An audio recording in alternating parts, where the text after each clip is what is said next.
parts of Maryland are underwater from flash flooding. One of the hardest hit areas is in Howard County, with emergency crews making multiple rescues. Right now we have on the phone County Executive Alan Kettleman. And Alan, what can you tell us about what's going on right now?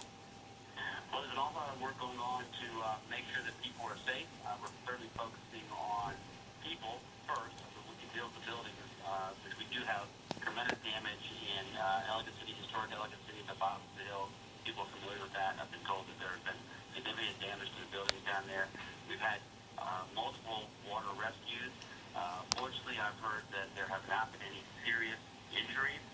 Quite a bit of property damage with vehicles and buildings.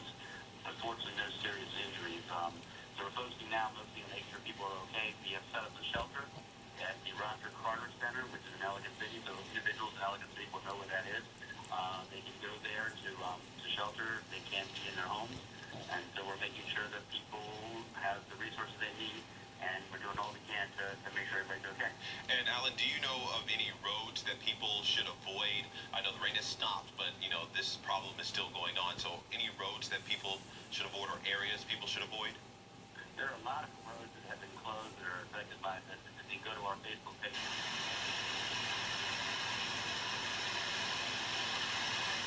which is Route 29 coming from Howard County, I've been advised that down at the South Entrance Road that has been closed. One of the concerns there is the swelling of water on both Hudson River, and the concern that it could be even more, swell more as the water comes down. And so I believe someone had already mentioned to me that Route 29 had been closed. So be careful if you're driving out there. Anybody, if you're coming through Howard County, be very careful, because lives are much more important than property. Time doesn't matter. Keep your life safe. And Alan, last, but if people are out or are going out and they just happen to come up in an area that hasn't been discovered just yet, is there a number to call? I mean, I know 911 is one, but is there another number that you all have specifically for this? Right. Well, it's not specifically for this, but it is our non-emergency number. So if you're not in a life-threatening emergency, you can call 410-313-2200. That'll go to our police department for non-emergency. But please, if you come to us standing water, don't just drive through it. Turn around. It's not worth taking a chance. But we're gonna make sure that people in Howard County are providing the services they need to make sure everybody's all right. And then tomorrow, as the daylight comes, we'll be able to better assess the damage. All right, Alan, thank you so much. So glad there are no serious injuries. Alan Kettleman there with Howard County. He's the executive there. Thank you so much.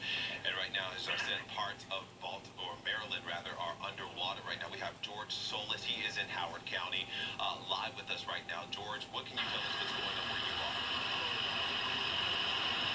Marcus, I'm having a hard time hearing you, but I think I just heard you talking to me here, so I want to show you some of the damage here in Ellicott City. This is Main Street, where some of the roads are still recovering from some of the flash flood waters that rush through here. There's a bit of sidewalk that is completely washed away. You can see here, even further below, where you may not be able to see, there is still some tree debris that is all over the road. A number of people describing for us some of the damage out here. Their cars submerged in these high flood waters.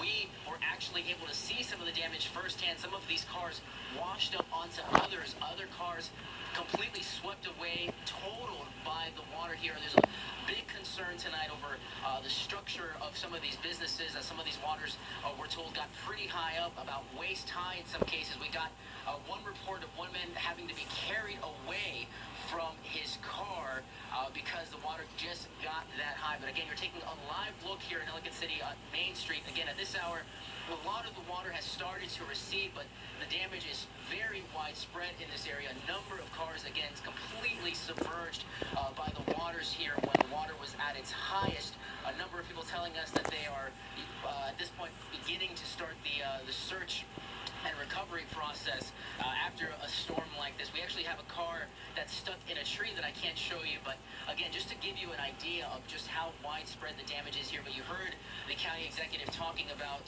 no injuries, which is a good thing, and there is a place for people to go tonight if they are unsure about their home or just can't go back because the water is still receding in their area. But this was a pretty intense storm and a lot of rain that fell on this region, and of course we'll stay here, continue to monitor the situation, talking to first responders as they help the people out here in Ellicott City. They're doing a wonderful job and we'll continue to bring you updates as soon as they become available. For now, we're reporting live in Ellicott City. George Solis, WJZ, Eyewitness News. All right, thank you, George. And right now we're joined by meteorologist Chelsea Ingram.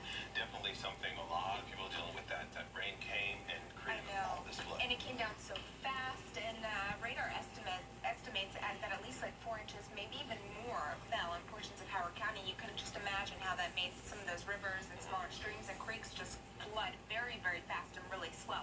Here's a look at first warning Doppler radar, kind of rewinding, showing you the moment that line of showers and storms moved on through. Some very heavy rainfall included in that as it pushed through portions of Howard County. We still have flash flood warnings that remain in effect until 4:15 a.m. Again, that's issued by the National Weather Service, so keeping a close eye on that. But most of the rain has started to move its way off onto the eastern shore.